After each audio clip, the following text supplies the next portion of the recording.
আমগুৰিৰ চহৰে নগৰে এক অনামী কোবাল বান আহিছে আৰু এই বান চুলাইৰ বান। এই চুলাই বানত কেনেকৈ এটা এটা পৰিয়াল এখন এখন ঘৰ বিপন্ন হ'ব লগা হৈছে তাক পুনৰাই কোৱাৰ প্ৰয়োজনীয়তা নিশ্চয়কৈ নাই।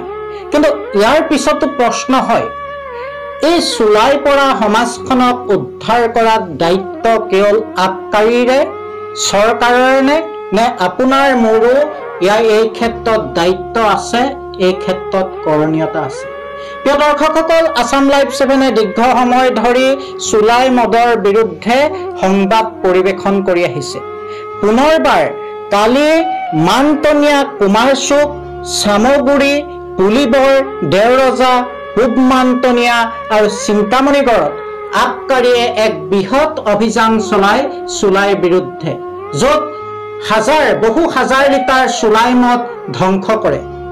কিন্তু এনেকৈ চলি থাকিবনে গতানুগতিকতা, নে আমি চুলাইৰ কবলৰ পৰা মুক্ত কৰিব পাৰিম আমাৰ সমাজখন? জানিব পৰা মতে আবকাৰীয়ে জনৈক গগৈ উপাধিৰ এজন ব্যক্তিৰ বিৰুদ্ধে, চুলাই সম্ৰাটৰ বিৰুদ্ধে 35 BNSS ছেকশ্যনত নটিচ জাৰি কৰিছে আৰু তেওঁ বৰ্তমান পলাতক অৱস্থাত আছে। আৰু কালি এই সমগ্ৰ অভিযানটোৰ নেতৃত্ব দিছে শিৱসাগৰ জিলাৰ আবকাৰীৰ অধীক্ষকে। আমি আপোনালোকক দেখাব বিচাৰিছো সামগ্ৰিক পৰিৱেশ চাওঁ আহক।